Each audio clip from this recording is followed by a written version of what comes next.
In Nigeria's 2018 budget, the Federal Ministry of Power, Works and Housing leads the pack in terms of capital expenditure, with 682.96 billion naira set aside for projects in that sector. The Ministry of Transportation is second with a 251.42 billion naira allocation. Robert Aderinmola, a Market and Research Intelligence Officer at Diamond Bank, joins us now to discuss the opportunities that Nigerian entrepreneurs can exploit in Nigeria's 2018 spending plan. Robert, thank you so much for joining us today. Thank you, Dami. Thank you for having me. So I'm just going to start with the hook of this interview. What opportunities can Nigerian entrepreneurs exploit in Nigeria's 2018 budget? Thank you very much. The 2018 budget, as you've said, is a budget of 9.12 trillion naira, and over 600 billion naira has been allocated to the Power, Works and Housing Ministry. So by and large, what we see is that there will be a lot of activities for the works, the construction and the civil sector.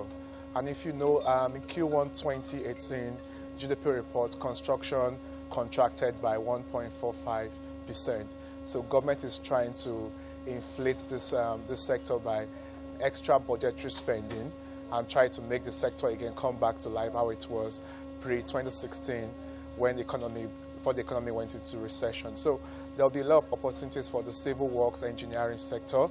There'll be a lot of works for the construction sector. There'll be a lot of work for the real estate. The government is also trying to undergo a lot of urban renewal programs in some geopolitical zones in Nigeria. So we'll see a lot of activities in this space in 2018. But, you know, another issue is how soon the funds will be disbursed. And I know that obviously, regardless of that, these entrepreneurs or whoever wants to take advantage should begin to position themselves right now. But at what point? Because when we talk about impact, that also depends on when or how soon those funds will be deployed and, you know, come into the system. What are your thoughts? Yeah, my thoughts on this are very straightforward. If you recall, close to 1.2 trillion naira has been spent this year, 2018, as a rollover from 2017 budget. The budget cycle in Nigeria is always running between May this year and May the following year. So if you add that up together in 2018, we're going to have close to government spending of 10 trillion naira because of the rollover of 2017. So I know the 2018 budget has just been passed, but you know a lot of activities has been done this year, and 2017 budget is still much in effect. So I don't see that hindering the activities in this sector. Now, you just briefly touched on the risks associated with entrepreneurs planning and banking their business plans on the 2018 budget. I know that 582 billion is what's planned to roll into the 2018 budget from the 2017 budget. Now, given the sort of inconsistency in Nigeria's, budgetary spending plans, how significant would you say, or how should entrepreneurs really look at it? Because when it comes down to it, with 10 trillion naira to spend this year in capital expenditure, it just seems a bit far-fetched for entrepreneurs to actually hold their finger to the trigger. Well, I agree with you slightly on that. I can say boldly that government spending will also increase this year because it's a pre-election year. So many of their campaign promises will be tied to this project. So many of the promises they made in 2015.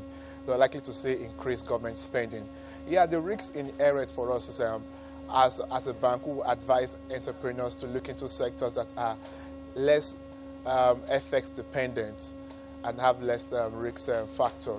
There are some sectors like education, like health, that don't really depend much on FX. There are sectors that entrepreneurs will begin to look at and begin to look at opportunities. And don't forget that there's an increased budgetary spend on education and health. Government is trying to do so much on capacity training of midwives, trying to spend more on education and health. So entrepreneurs will be looking at these sectors. Yeah, the opportunities are not well defined as it were, but entrepreneurs have a resilient spirit. They can detect very little opportunities where they can also cash into in 2018 budgets. Now, I'm just remembering, taking my mind back to the Q1 GDP number, 1.95%, lower than what we saw in Q2, Q4 of 2017, and some sectors that didn't do so well. I mean, even some sectors that would usually do well. I mean, the services, agriculture didn't also do so well. But for you, for sectors like the construction, real estate, are you expecting them for the next quarter GDP number? Do you expect them to do well? Yes, please. I expect them to do well. You know, the real estate has been experiencing slow growth or negative growth since the recession, and construction as well contracted in the last GDP report by 1.54%.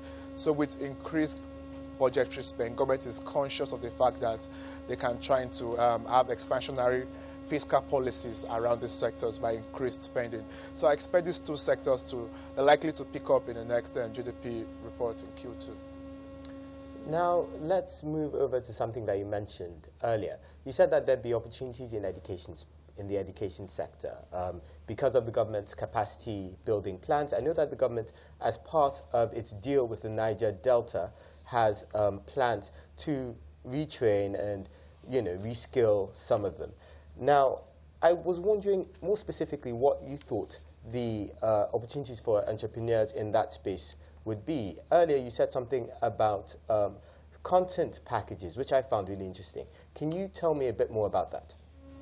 Yeah, we see as a bank, we are seeing a lot of opportunities in education sector and other sectors that has to do with training and human capital development. Remember, one of the core points of EGRP is the people itself, the people, how qualified, how well trained the people are. And you see entrepreneurs like fintech organizations will be creating, looking into creating digital content that will enable this for the government. You'll see a lot of partnership between entrepreneurs and Ministry of Health or Education Ministry or tertiary institution, especially in Nigeria. You see collaboration in capacity training, you see collaboration in skill development and acquisition. So these are opportunities that are likely to see in 2018.